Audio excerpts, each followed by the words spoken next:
Okay, we are going to try this again because I just filmed this entire video and then it did not save to my hard drive for whatever reason. My computer crashed. So, hi, welcome to my channel. My name is William and today we are going to be going over the second take for the Scream 6 spoiler review. So if you guys have not seen this film already, I cannot stress enough. What are you waiting for, huh? Go see this film. I did not have too many high expectations after Scream 5. I know a lot of people really loved that film, but for me, it personally fell a little flat. I don't know what it was about the film overall. I don't know if it was because it played it too safe and it, you know, I have 4 of these movies already. I don't really need a 5th one of the exact same thing. I understand why Radio Silence felt the need to prove to the Scream audience that they could make a Scream film, but I think Scream 6 is what I would have wanted Scream 5 to be. So at least we're moving in a better direction because, oh my god,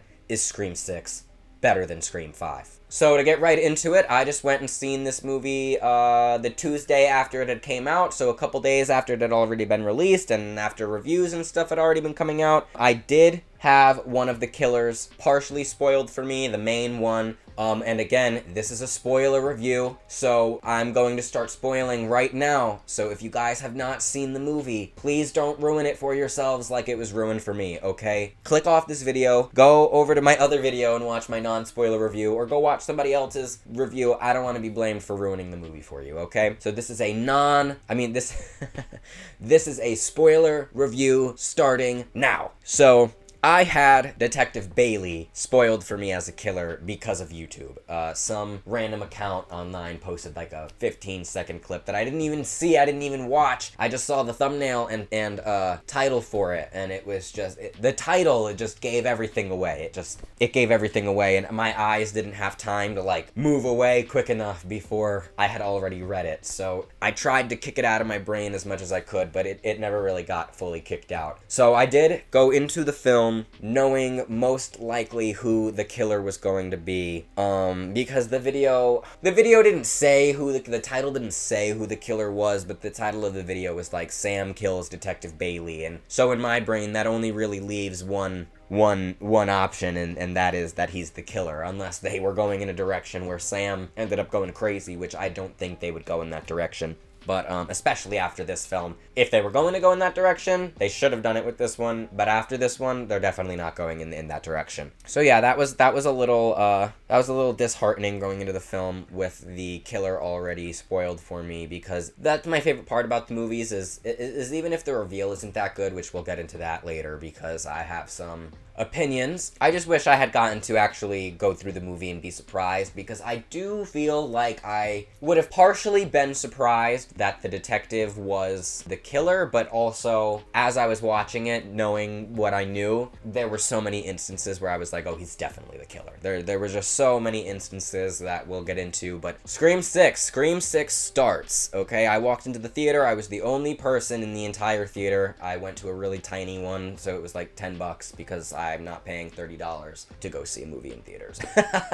I'm not paying that. I'll pay $30 for a DVD or a Blu-ray or a 4K thing, but I'm not paying $30 for a movie ticket. And that doesn't even include popcorn. Nah, I'm not paying that. So they gotta fix those prices, because I used to work at a movie theater. I would go to the movies for free. Now that I don't work at one, nah, you ain't catching me dead going to one that is gonna cost me more than what it did at my old job. But anyways, I was the only person in the theater, and the movie starts, and, you know, it picks up with the opening scene. We see Samara Weaving from Ready or Not, which was also made by Radio Silence, waiting at a bar, texting a Tinder date or something. I don't think it's exactly Tinder, but, and she's texting the guy, and he's like, hey, I'm lost, I'm gonna call you real quick. Calls her and is like, hey, I think I might be on the wrong block, or I'm not sure, like, can you stand outside so I could maybe, like, see you, and then, like, you know, I know where I am, and she's like, yeah, sure, of course, blah, blah, blah, blah, and then they keep talking, and they're like, you just still don't see me, and he's like, no, I don't, and she's like, oh, that's weird, and then he's like, oh, I'll just cross through this alleyway real quick. Do you want to meet me halfway? And then she does. Oh, this is a cool little thing that I almost forgot, is that Samara Weaving's character is a professor at the college that Tara and Mindy and Chad go go to, and she teaches a slasher film studies class, which Mindy is in.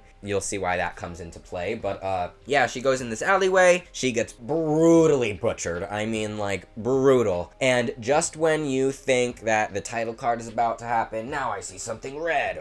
It doesn't. It just holds there on Ghostface for a minute. And when I was in the theater, for like a split second, I was like, is it buffering?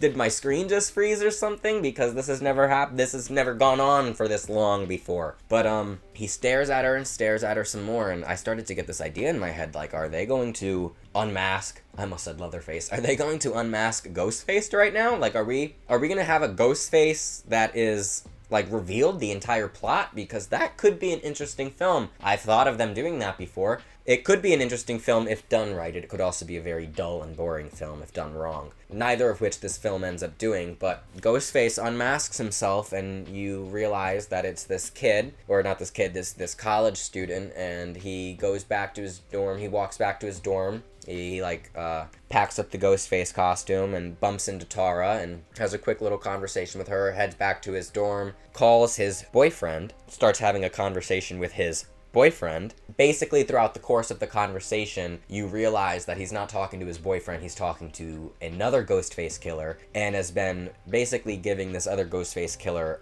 like, their motive. And so we very quickly learn Ghostface. There's almost a Ghostface reveal at the beginning of the movie as well as at the end of the film. But yeah, he tells the Ghostface over the phone, still thinking it's his boyfriend, that, you know, they want to finish Richie and Amber's work. They want to complete the movie that they set out to make. You know, they were inspired by them, and they're such big Stab fans that they want to finish this next body of work for Richie and Amber. And basically what ends up happening is this Ghostface killer on the phone, you know, is kind of antagonizing him, asking him how it felt to kill Samara Weaving, and he responds with, like, honestly, some of the most, like, disgusting dialogue in the whole franchise about how it felt like she was an animal when he stabbed her, and how she felt less human the more time he spent, you know, mutilating her. And the Ghostface over the phone is like, well, that's no way to treat a human being, right? Like, that's a human being at the end of the day, so, you know, it's kind of messed up. And then starts playing this hot or cold game with him for this guy to find his boyfriend, and he ends up finding him in the fridge, dismembered, and it's so awesome. It feels like a scene right out of Friday the 13th. Like, it feels like just a schlocky slasher, like, it just feels like a Jason moment almost, like, just so over the top, especially for this franchise, which is very grounded in reality. Not so much these last two films, because people get literally gutted and somehow survive, but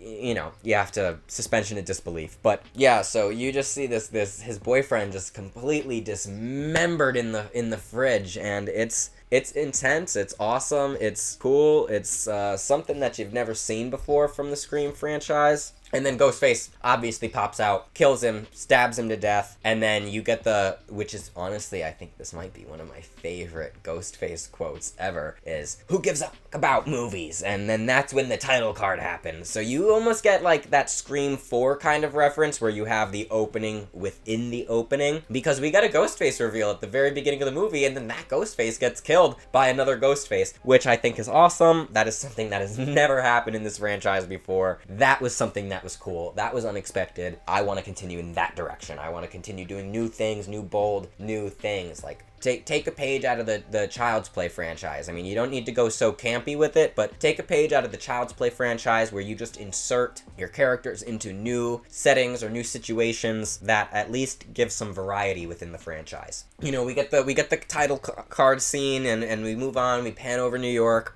And then I think that's where we find Sam. I think it's been a few days since I saw the movie. I've only seen it once, so this is all, it's not super fresh in my mind. It's still kind of fresh, but it's been a busy few days. It has been a busy few days. I was trying to film this video the day that I saw it, and it just didn't end up working out, so bear with me if I leave things out or misremember tiny things. I know I'm not going to really misremember any of the big things, but I might get some details out of order or something like that, so just bear with me. But yeah, so we meet up with Sam, and she's at therapy. So she's talking to her therapist, his name is Dr. Stone, and he finally tells her, like, listen, man, like, if you really want some help, like, you're gonna you're gonna need to start opening up a little bit more and to be more personable. And she's like, okay, well, if you really asked for it, I'll lay it on ya. Billy Loomis is my father. My ex-boyfriend tried to kill me with his girlfriend, stabbed a bunch of people. I stabbed him 37 times, slit his throat, shot him in the head. You know, and I liked it, you know, and then that's the little cherry on the top of her paragraph, is her little monologue is, and I liked it. I didn't dislike killing him. It felt good. It felt right. Which, of course, her therapist responds with, like, get the hell out of my office. I might need to report this to the cops, which, I mean, yeah. Yeah, that is... If you just said that to someone, I stabbed someone 37 times. Period. Just that. People are already looking at you like, what? And then you say, on top of that, I slit his throat. And people are already like, you're a psychopath. And then on top of that, I shot him in the head. No, absolutely not. Absolutely not. Yeah, so she's at therapy with this dude. She reveals to him that she kind of liked how it felt when she killed Richie. That it felt good. It felt powerful. She felt probably connected to her father, Billy. Obviously, he freaks out and says, I can't be your therapist anymore. I'm not qualified to care for someone like you, which that's kind of a shit thing to say to somebody, but also, at the end of the day, I mean, probably for the best. If he can't help, at least he admitted it. You know what I mean? But Sam ends up going home, and we meet back up with our core four. That's what they call themselves in this film. Chad coins that, calls them the core four. The core four in this film, exponentially superior to the core 4 in Scream 5. I don't know what it was about Scream 5 that, well, I guess there's certain things. I liked Mindy more in Scream 5. I don't know what it was about her in Scream 6 that I just disliked her. Everybody else, I was like, oh wow, like, awesome. Like, Sam, I had a lot of opinions about Sam and Melissa Barrera's performance as Sam in Scream 5. There was something that just didn't rub me quite right. I just didn't like it. Felt kind of flat sometimes, especially paired up with Jenna Ortega in the scene. I know a lot of people were defending Melissa Barrera and saying, like, oh, it's because this is the first Passing of the Torch movie, or this is the first that movie, or this is the first movie where, you know, Wes isn't in it. And it's like, yeah, you have a lot of things going against you, but I loved everybody else in the film except Melissa Barrera's performance. I don't know what it was. It just fell kind of flat, and it didn't really get any better until she stabbed Richie at the very end of the movie. But I will say, she makes up for it tenfold, like 1,000-fold in this film. Like, any negative thing that I could have said about her character or her performance in Scream 5, she completely changed my mind in Scream 6. Like, full 180. I don't know if she started taking more classes, or if the writers just wrote a better character this time around, or whatever they did. Keep doing that and keep going in that direction, because I immediately, Sam became my favorite character in this film. And she was not anywhere close to my favorite character in part 5. I honestly, I was waiting for them to kill her character off and get rid of her, because if that was the direction the franchise was going to go, I was ready to hop off. I just really didn't like Sam. In this film, however, completely changed my mind. I am on the Sam train now. She's awesome. She's a badass. She's cool. And I can't wait to see her character in Scream 7. So that's how you know they already exceeded their previous expectations for me. Because I was one of those people, I watched Scream 5 and I didn't really care whether or not they made a Scream 6. I came out of Scream 6, I want a Scream 7. So that just lets you know how much better I perceive this film to be than the last one. And the performances, because, again, Melissa Barrera, she kills it. She's on par, I feel like, with Jenna Ortega in this film. Like, I didn't feel as much of a power imbalance between their acting skills in this one as I did in Scream 5. Yeah, so we end up meeting up with our core 4 again, who, they're living together in an apartment in New York. Chad, Mindy, and Tara are all going to the same college, and Sam moved with them to just make sure that they're safe. So they're all 4 of them roommates, living in an apartment. They're going to college. Sam is not. Sam is kind of hovering and being very, very protective and clingy of Tara, which is a main theme in this film that we'll get into more towards the end, because it kind of comes full circle. But yeah, that's a big relationship strain in this film for Melissa Barrera and Jenna Ortega's characters, is the overbearingness of Sam towards Tara. I think in this scene where we see everyone again, we also are introduced to Mindy's new girlfriend, Annika, and and I think we're also introduced to their new college friend, Ethan, which I don't feel like, and Quinn. We get introduced to Quinn, Annika, and Ethan, the new friends, the new blood in this film. Oh, something I forgot to mention from the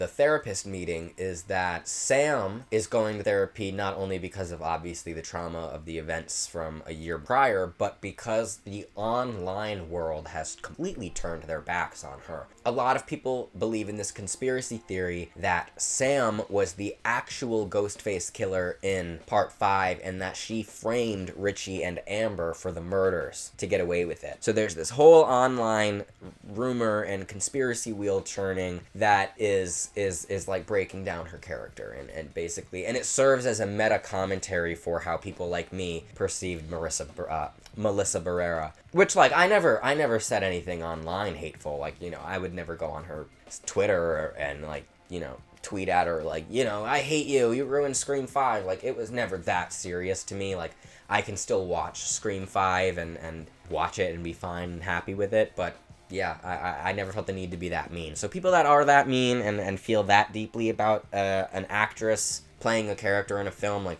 honestly, you kind of need help. But no, I think it's okay, valid and fair to have an opinion and not necessarily be attacking someone. I'm not attacking Melissa Barrera by saying I didn't like her acting in Scream 5. It would be attacking if I then added on to that, you ruined Scream, you were the death of Scream, and you killed the franchise. That starts to get into bullying territory, but to just say, like, I just didn't jive with it and it wasn't my cup of tea, that's completely fine. You're allowed to do that. And it just didn't with me. But in Scream 6, she completely turned that around. But yeah, that whole subplot kind of serves as a meta commentary on all the online hate that Melissa Barrera received after Scream 5 came out. You know, saying we should kill her off, we should give Tara the spotlight, she should be the new Sydney, we should, you know, basically get rid of her. And, you know, I agreed with that. I agreed with all of that until Scream 6. Scream 6 sold her character to me, man. I believe in it now. I'm for it. I can't wait to see her in Scream 7. You know, I would be upset now if they killed her now, I would be upset. You know what I mean? So I really feel like she brought it this time. She just brought something new. But anyways, to get back to what I was saying, the core four are living together in New York. They're going to college. You meet the new roommates and girlfriends and relation. You meet all the new characters. There's a dude across the hall or in the adjacent building across the street or whatever. The windows can look into each other's apartments, whatever. Sam is, like, messing around with him. They're not a couple. They're not dating. They're nothing yet, but she's messing around with him. So I believe it's while they are at the house that Detective Bailey, which is revealed to be one of the ghost faces later in the film, he calls Sam and tells her that she needs to come down to the station to talk and basically, like, do an interview real quick because they found evidence at the crime scene from the two college students, a guy in the fridge and his boyfriend. They found her ID in a pool of blood at the crime scene, so they need her to come and investigate, which obviously triggers her to be like, I need to get out of here because whatever's happening, it's happening again, and that's going to involve us because that's what Sydney said. So they end up going down there to the police station and talking to Detective Bailey, who already is given some weird vibes if you know that he's the killer beforehand. If you didn't, maybe it was not so obvious. I know a few people said it was obvious, they saw it coming. I know a few people said that they were incredibly surprised by the killer.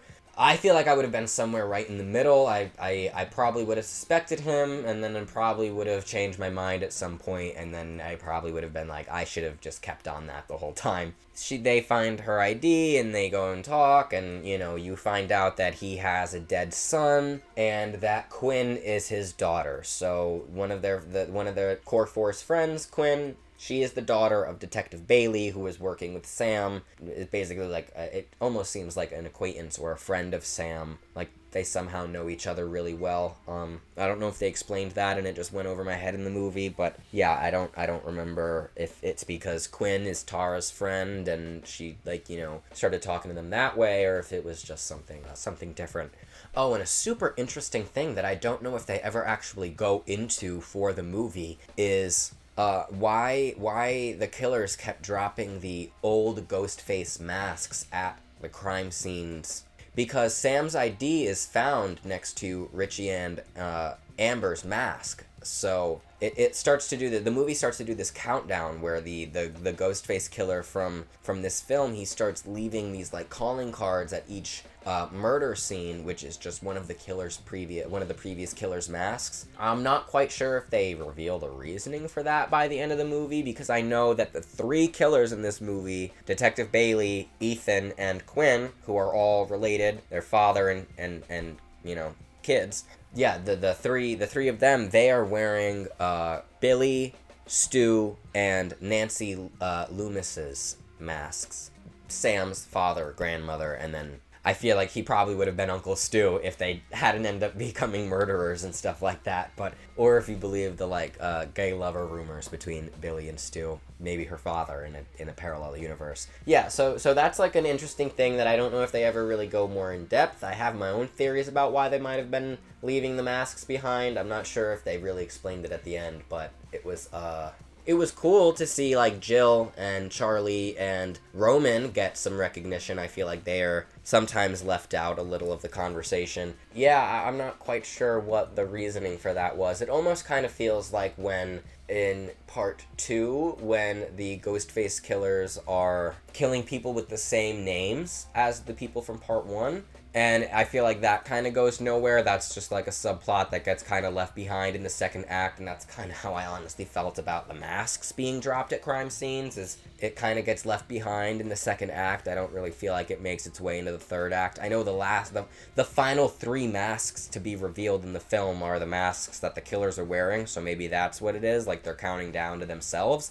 But I don't know. No. It was just a weird. I don't know if there was more of a reason for that, or if that's just the only reason, because that's just, I don't know, kind of a weird reason for me. Yeah. So Tara and Sam leave the meeting with Detective Bailey, and they start walking home back to their house or apartment or whatever you want to call it. And Sam gets a call from Richie's phone number, and says that she never deleted his number or anything like that. So she starts getting calls from Richie, which obviously is a gigantic waving red flag that you need to get out of wherever you are right now. Which comes true, because no sooner than I think they pick up the phone does Ghostface jump out of a bush literally right next to him and chase them into the bodega, which is the scene in the trailer where, you know, he gets the shotgun and just starts blowing shelves up and things like that. And let me tell you guys, that scene is freaking awesome. That scene is so good, so well thought out. It's just, I love that scene. It was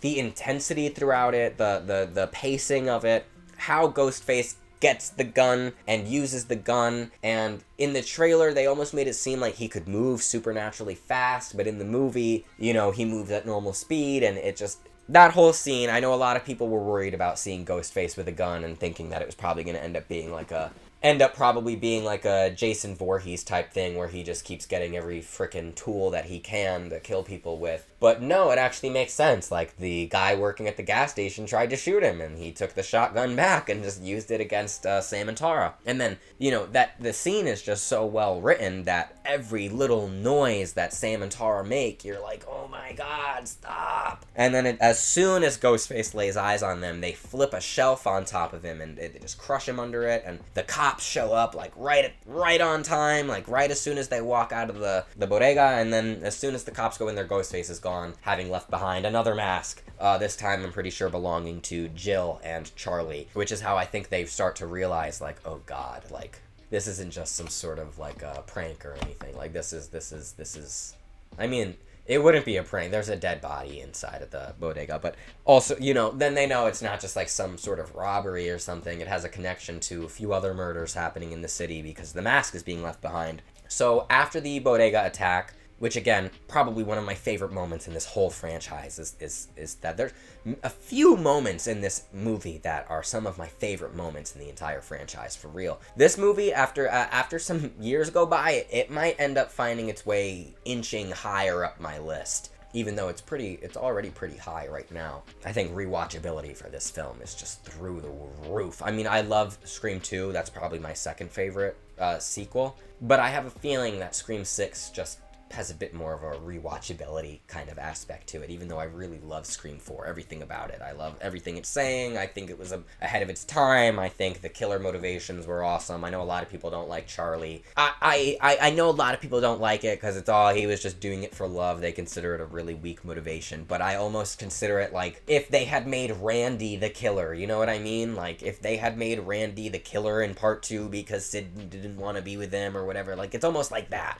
So I actually really like Charlie and Jill as a duo. I think they make sense, and I think what Jill ends up doing to him at the end is fitting for her character. So after the bodega attack scene, they go to the FBI headquarters in New York, and they meet up with Kirby, who has flown up from Atlanta, the Atlanta FBI division, where I currently live. Not at the FBI headquarters, but in Atlanta. Yeah, so she's there, and, thank God this movie didn't waste time trying to, like, reintroduce who Kirby was and trying to reintroduce these characters and I'm glad that right off the rip, Sam walks up to Kirby and is like, Kirby, what are you doing here? And then, oh my God, there's this nice little moment that I just remembered where Sam tells Tara that she was in high school as a freshman when Kirby was attacked in Scream 4 as a senior. So it's a really cool little connection between those two branches of the franchise, and honestly, it makes the timeline feel a bit tighter. So I'm so happy that they put that line in there. It just tied things up a little bit more, and I appreciate that line. I think that was a good one. But yeah, so they talk to Kirby, give us a little rundown on, I survived the 2011 attack, Joel Roberts, blah, blah, blah, blah. I'm FBI now, and I have a special interest in Ghostface attacks, which obviously, clearly, makes perfect sense with Kirby. So I think Kirby's character was utilized pretty well in this film. I do wish that she had gotten some more screen time, or maybe even just some, I don't know, solo moments. I wanted to see Kirby go solo for a minute, you know what I mean? Like, Kirby was always in scenes with other people. She was never, like, the character of the scene, so I really want, in the next one, if she's in the next one, just give me more one-on-one time with Kirby. That's all I really want. After the Kirby scene, where we're reintroduced to Kirby, that is when Gale is introduced to the movie, and immediately as soon as she's introduced, there's already problem. Oh my God, there's this nice callback to Screams 1 and 2 where, when Sydney punches Gale in the face, I'll send you a copy. Wham! Just went down. I'll send you a copy. Bam! Sid, super bitch. You are so cool. So Sam goes to swing at Gale, and Gale, nice try, boom, and Tara comes in with nice right hook, knocks Gale back. It was a nice little moment. It was funny. I liked it. And then, one of the best things that this movie does, which is actually in my 6 things I want and 6 things I don't video for Scream 6, is I wanted Gale to be the one to inform the film that Sydney wasn't coming back, and the reason why. And the reason that they gave in the film is the exact reason that I wanted them to give. It was just very simple, short, sweet, to the point. Sydney sends her love, sends her best wishes. She wishes you the best. All the training she gave you in the last one, she's taking her husband and kids and she's going elsewhere.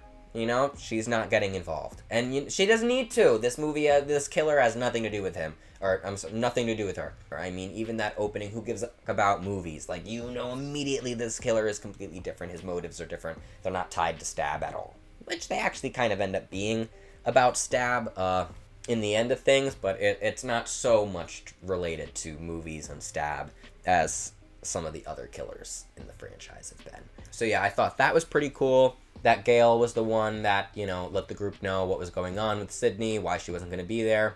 The only thing I will say about Gale's character in this film, because we will get into the attack scene soon, but the only thing I will say is I, for some reason, don't know exactly how I feel about Gale in this film. There was just something weird about her lines and the way she was written into it that just felt kind of like, what is she doing there? You know what I mean? Like, I wish there was more for her character to do, and here's, like, one thing that I wish had happened in this film that I think would have made the New York setting make complete sense, and it would have been a really cool thing if they had thought of this. which is to, I've always wanted Ghostface to call a large group of people at once. And, like, could you imagine if you were in, like, this is my main example. If we were on Gail's morning show, like say the opening scene of Scream 7 is Gail on the air at her morning show, say interviewing Kirby or interviewing Sam or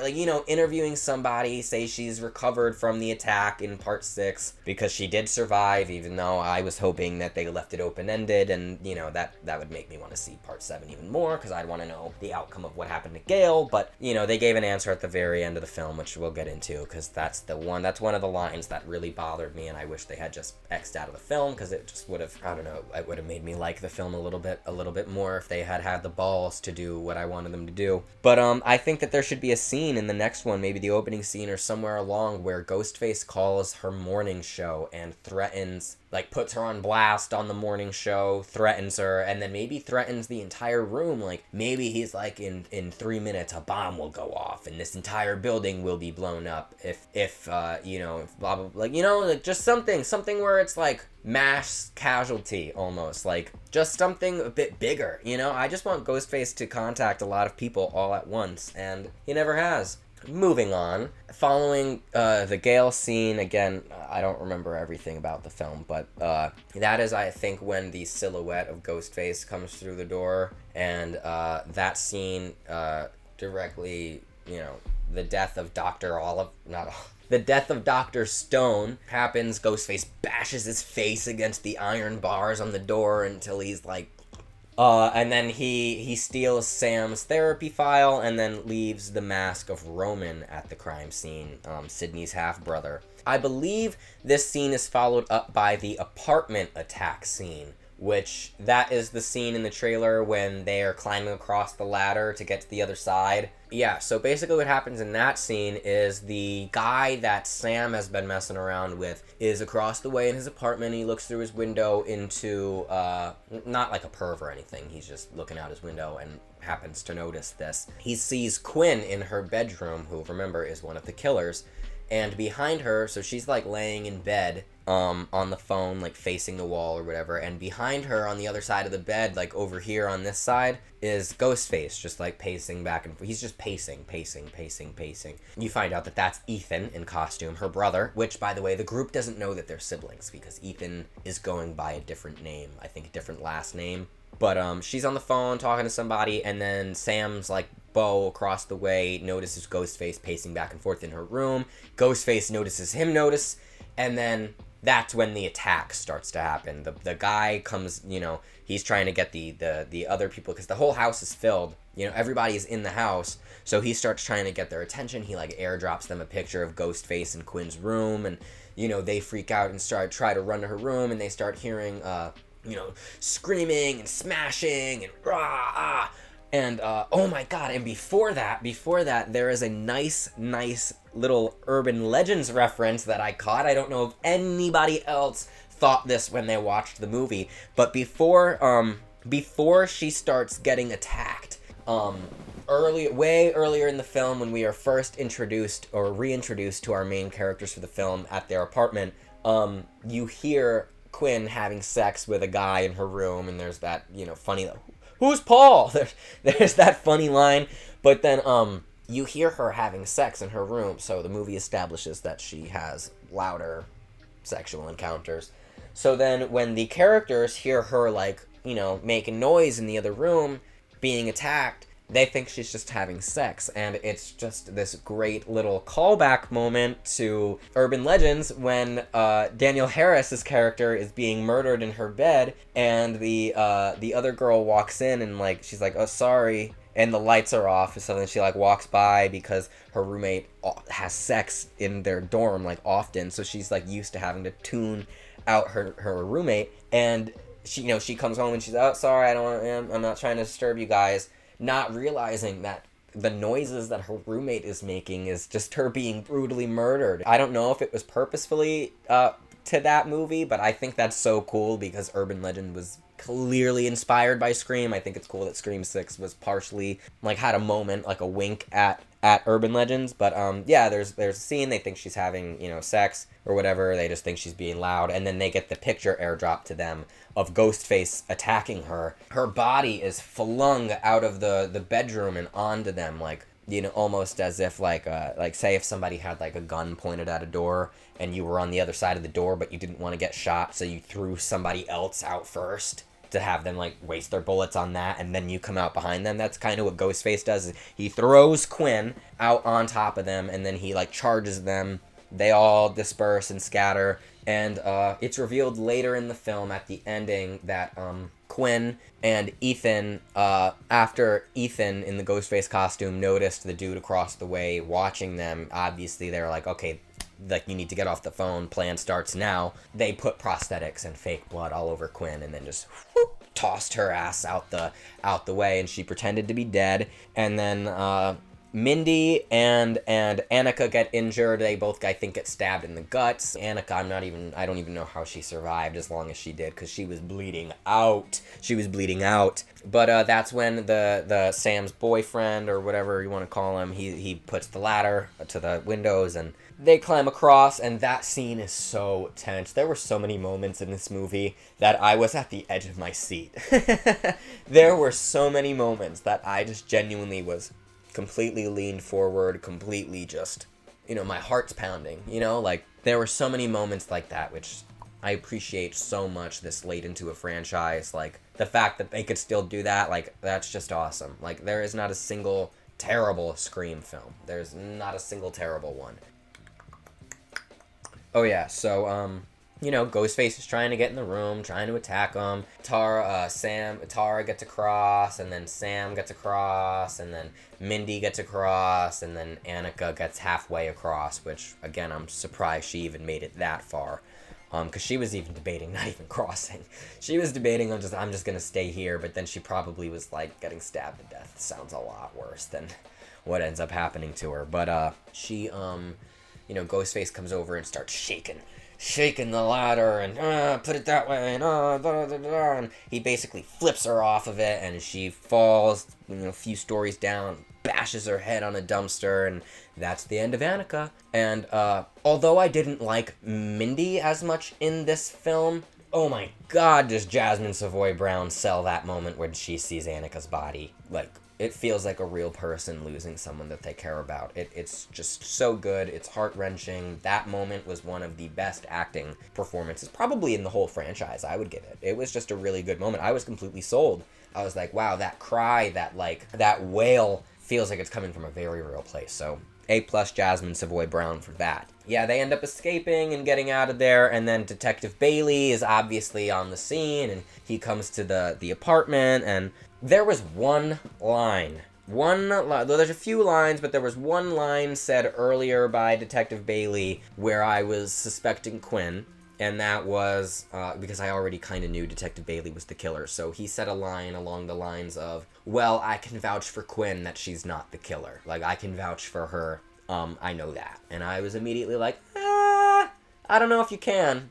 I don't know if you can vouch for that. So, that was a moment that tipped me off. And then also it was just this look that he has on his face after he's crying about his dead daughter, which he later reveals at the end of the film that he swapped out with a fake body. Not a fake body, but a different body. And basically they faked her death. And, you know, he says the line like, oh, a crying cop father can get away with a lot. So basically just the fact that he's a cop and that he was her dad and that he was crying, he was able to, I don't know if he was able to, like, have a moment alone, like, with her or something, and that was when he was able to, like, say, like, get off the floor. You know what I mean? Like, whatever the case may be, or maybe she got up and ran out as soon as, you know, everybody escaped, and then they just grabbed a different body and put her there. They don't give it away, but they do point it out right there. But that was one moment that threw me for a loop because I was expecting Quinn to have involvement with it because of that line.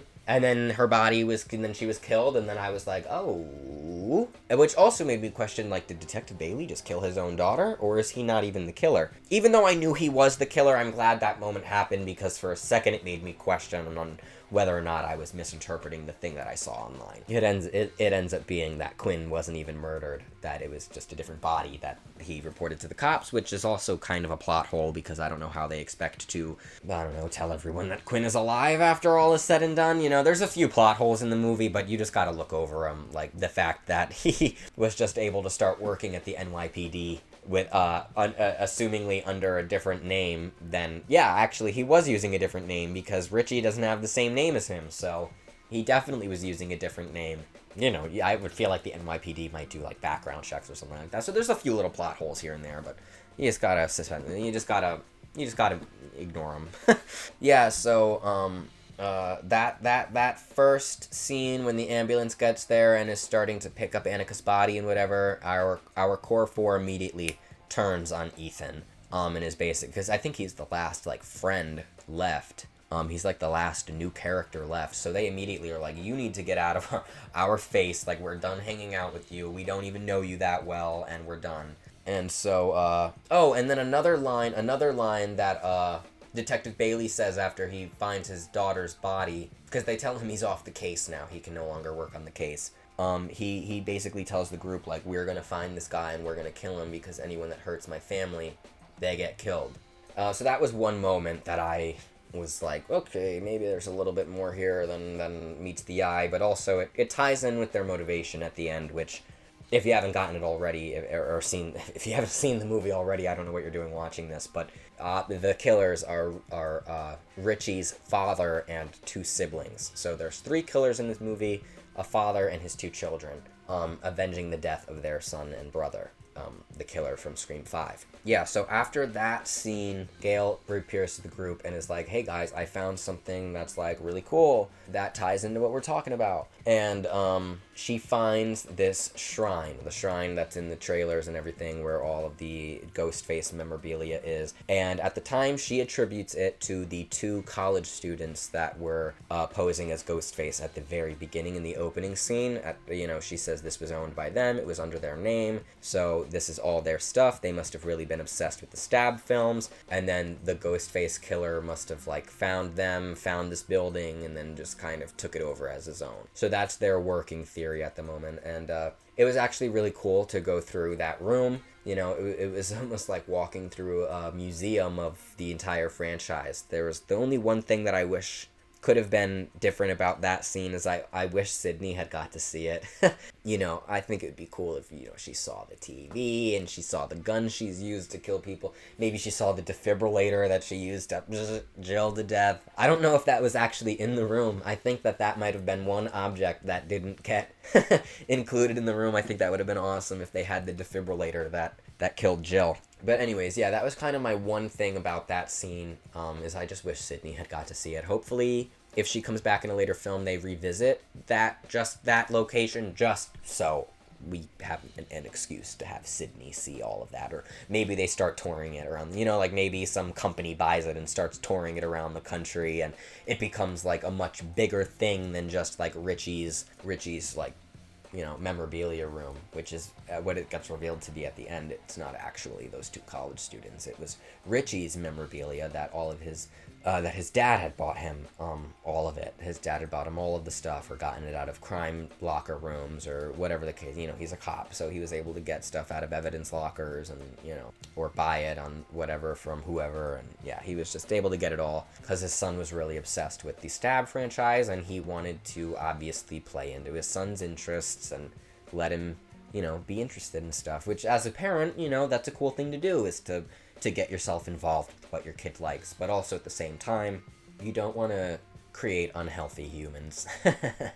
You don't want to create just bad people. So Gail brings them to the shrine, and, Kirby sees the knife that stabbed her, or there's drawings all over the room that Richie must have drawn, of like scenes and people from the movies and stuff like that, and the actual real life victims and criminals, things like that. But yeah, that ends up all being Richie's, and it's really cool actually, because there's like home movies playing, and it's just, there's everything. There's all the weapons, all the clothes, all the masks, all the robes, just everything. It was pretty cool to see that happen in that film. I don't know, it was kind of cool.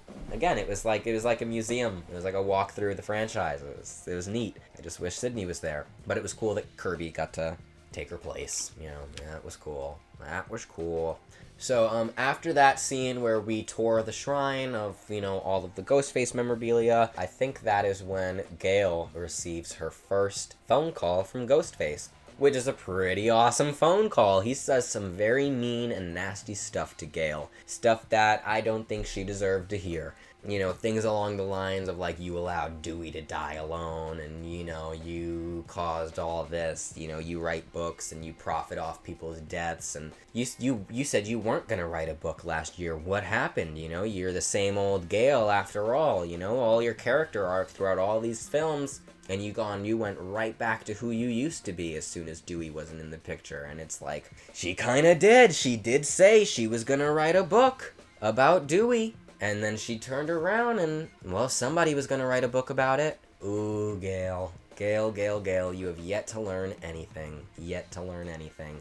Which, honestly, I don't know if I like too much, because it kind of makes the impact of Dewey's death not as important. I feel like Dewey's death was supposed to be a catalyst for a character arc, and they just, I don't know, they just pushed it off. So now his death doesn't even mean anything. That's my one gripe with that.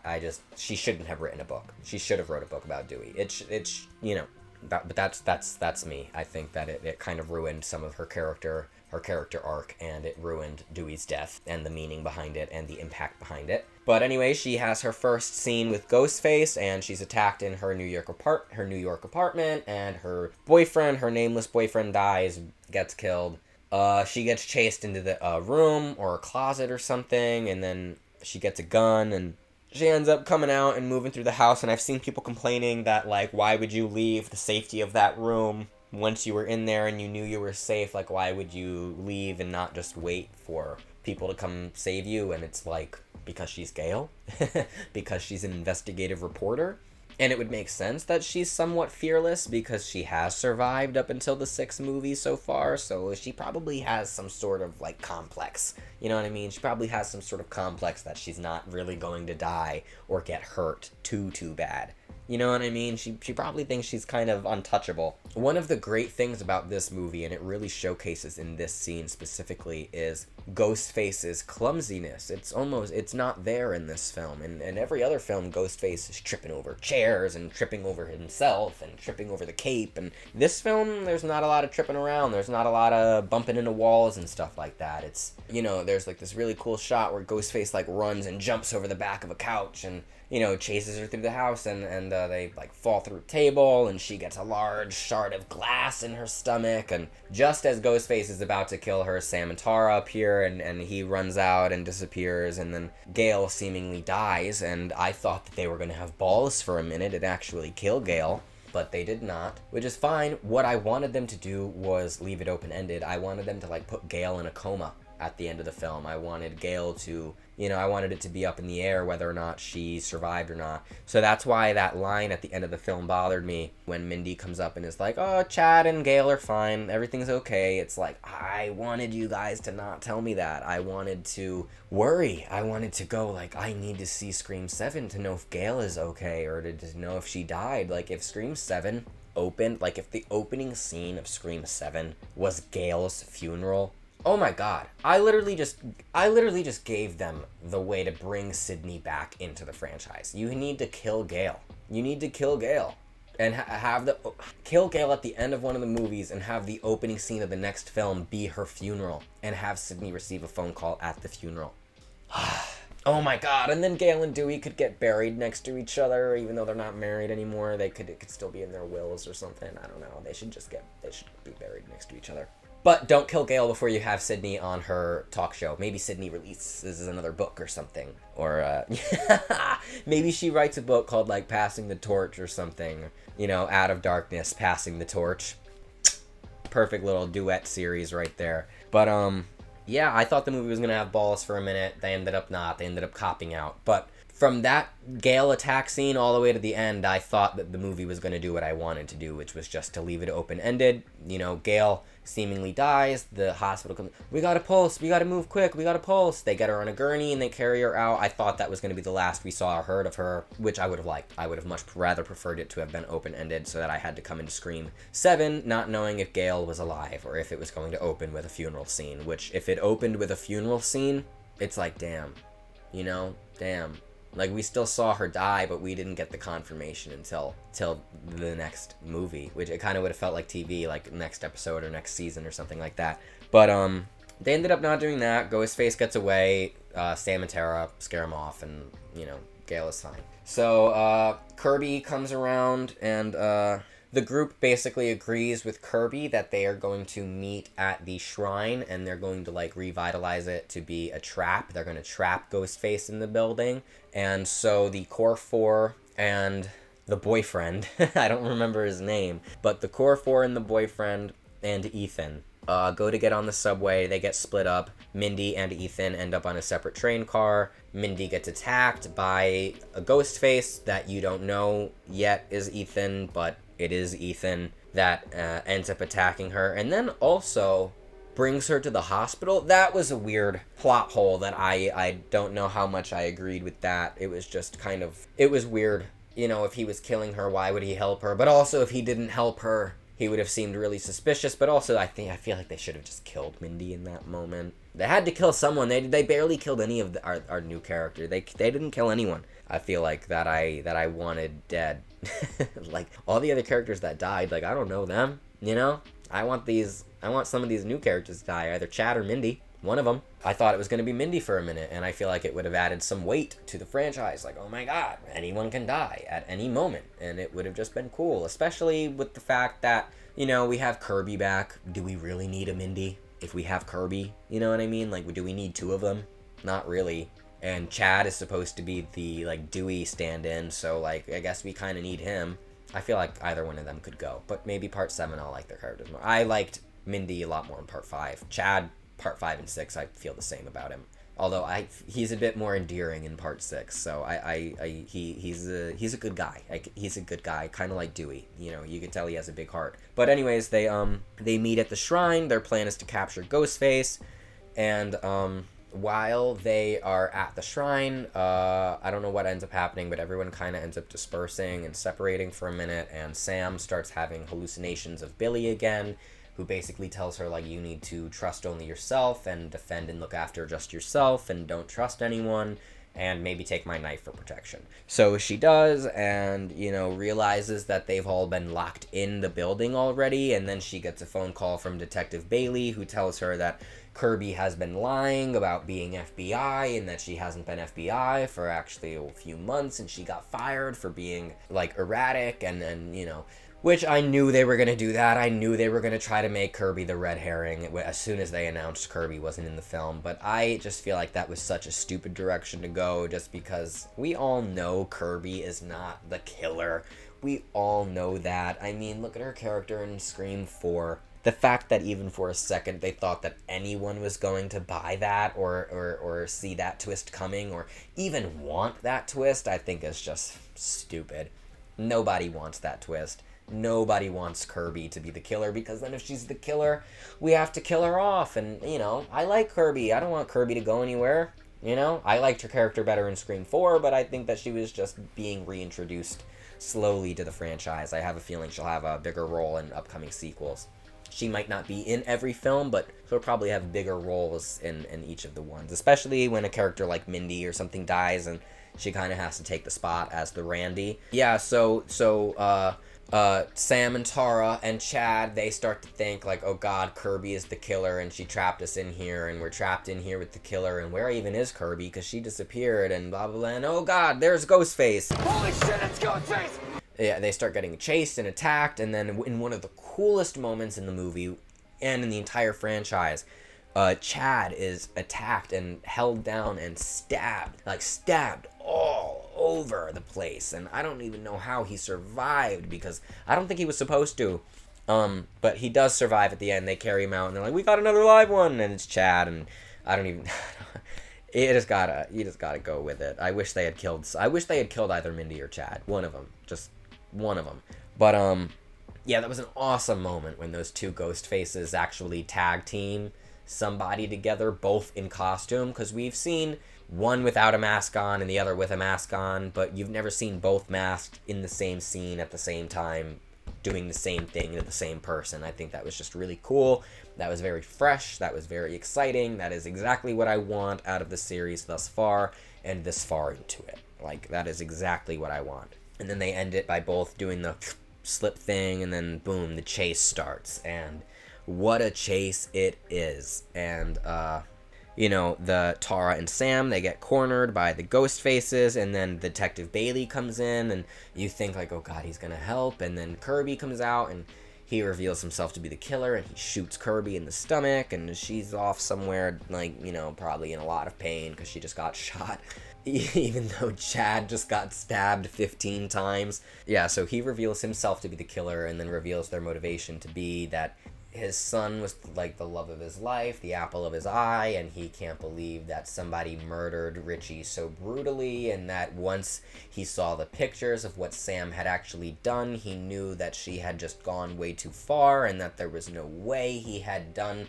these murders. And then Quinn reveals, and then Ethan and Quinn take their masks off, and Quinn reveals that she actually is alive and isn't dead, and that's where the whole body swap and prosthetics comes in. And yeah, so they just reveal that, like, they're avenging Richie's death, and that they think Sam is responsible for his death. And Quinn reveals that she is the one that started posting the rumors online that Richie was not the killer and that Sam was. So Quinn takes responsibility for that. Ethan, who is Chad's roommate, says, like, yeah, I fixed the roommate lottery so that I knew I would get in with Chad and stuff like that, and basically we're going to kill you guys and make you the last piece of the puzzle for the shrine to complete Richie's shrine by basically finishing his movie for him and avenging his death, which I think is a fine motivation. It's fine. The only thing is that it's been done before. We did it in part 2. That's the only thing. So I agree with what 3C Films said, and that there should have been an added layer to the film. There should have been not just we're avenging our son and brother's death, but also I very much agree with what he said, that it should have been something like, I just want to kill all of you guys off so that this stops happening. And I do feel like the reveal was a little, like, shoehorned in almost. I feel like it was just very stomped in and like really crushed in there. Like, they really rubbed your foot in that moment to make sure that it was really in. And it's just weird because a lot of the other Ghostface reveals, like, they just, they happen very naturally, very smooth, and for some reason this one just kind of felt a little ham-fisted. I don't know what it was about it, but I didn't mind the motivation as much as some other people are minding it. I just kind of more minded the execution of how they revealed it. It just felt really rushed. But that's not to say I hate the whole last act. I think everything after that moment where they explain their motivations and everything, the rest of it's cool. You know, them, like, circling each other and hunting each other down, Sam and Tara versus the 3 killers. I think that part was cool. You know, the story of the movie comes full circle with Sam needing to let Tara go and become her own person and grow up and to stop being so overprotective. She literally has to let her go at the end of the movie. It's in the trailer where Sam is holding Tara over the edge of the balcony in the theater, and below her is Ethan swiping like Chucky in the TV series at Lexi. He's swiping at her feet and swinging that knife, and as what's her face, Quinn is coming up and towards Sam, so Sam gives Tara the knife, and you know, there's the whole, like, you need to let me go, and Sam drops her, and Tara shoves that knife right into Ethan's throat, and I've never seen it, just twists it, and it's like, oh, and there's this look on Tara's face that I saw somebody else, I forget who it was, but I saw somebody else point this out, and I immediately noticed it too, that she has this expression on her face that almost looks like she really enjoyed what she just did. So I have this weird feeling, like, are we gonna go in like a Dexter sort of route in part 7? Like, are Tara and Sam gonna become like anti-heroes? Are they gonna wear the Ghostface costume and be good guys that kill other bad guys? Like, I don't know, there was just a weird look. But then they kill Ethan, or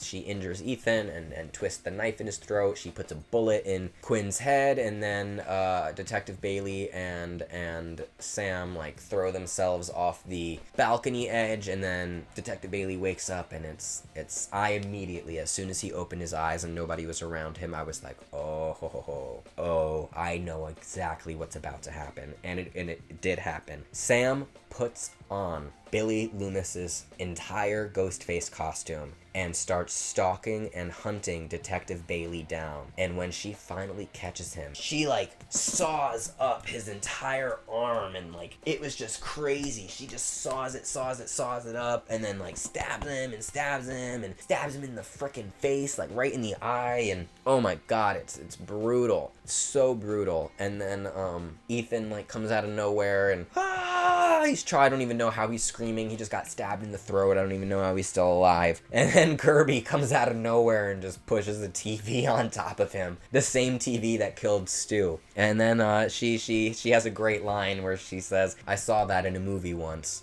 Which also is kind of weird because there's another moment earlier in the franchise where, or not in the franchise, there's a moment earlier in the movie where they're all in the back of like a white van, and Mindy is like, "This is exactly how my uncle died," and Kirby's like, "Huh." Almost as if she has no clue what Mindy's talking about. And that was one moment I thought was weird because in Scream 4, the Stab franchise is like Kirby's favorite. So the fact that she said, "Huh?" to Mindy making a reference to Stab 2, kind of weird. I kind of think that was a little weird and out of character for Kirby to not know what Mindy was talking about. Or maybe I just misinterpreted the "huh." Maybe that was more of like a, okay, like I know that already. I don't know what to me it read that she didn't know what Mindy was talking about, or that she hadn't considered it. Maybe that was it. She hadn't considered that they were recreating that scene. But yeah, so she has the great line where she says, "I saw that in a movie once," and pushes the TV on top of him. And I don't know if they did that to confirm that Stu is dead, or if they wanted to like leave that door open, because there is a line in the film where they say,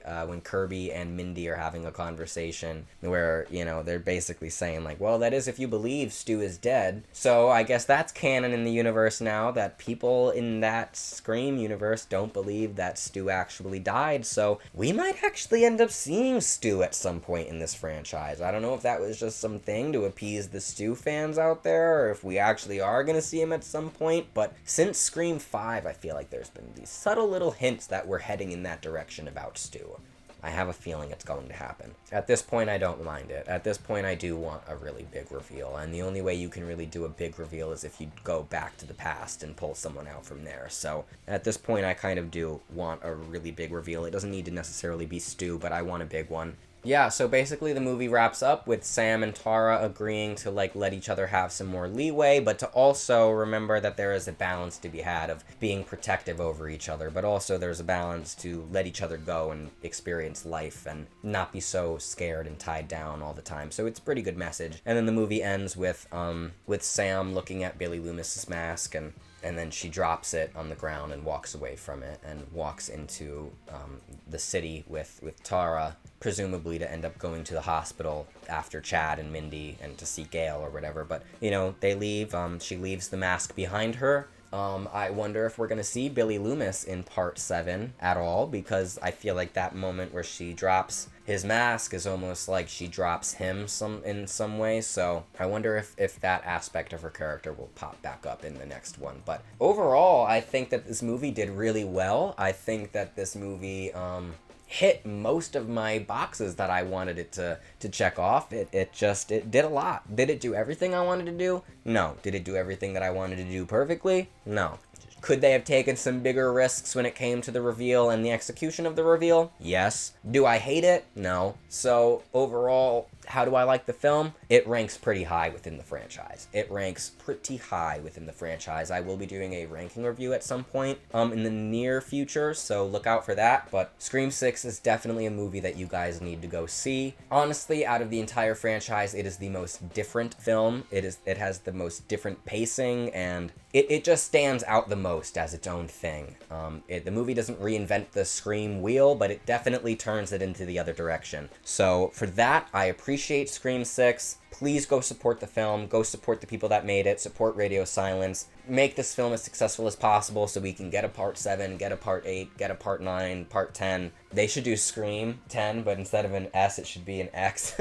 But yeah, this movie was really awesome. I'm so happy with how it turned out. I have a feeling that ending will grow on me a little bit more over the years, and I won't, be as iffy as I am with it right now. But it is a great movie. It is by no means the bottom of the barrel. I definitely like it more than Part 5. So if you really enjoyed Part 5, you'll probably really, really enjoy this one. And yeah, and that's all I have for you today, guys. If you guys like this video, please like, comment, and subscribe. I'm a brand new channel. I need all the help that I can get. I want to make more videos like this for you guys. I'm in love with the horror genre. I have been since I was 2 years old. I could talk about this stuff for hours. It's already been an hour and a half since I started recording this video. So that just shows you I have a lot of thoughts, I have a lot of ideas, I have a lot of plans. I write movies, I write scripts, so that's in my brain all the time. So if you guys want more discussion videos and topic videos and Scream 6 videos, just please like, comment, and subscribe, and turn on the little notification bell, and I will see you guys with the next one. Peace.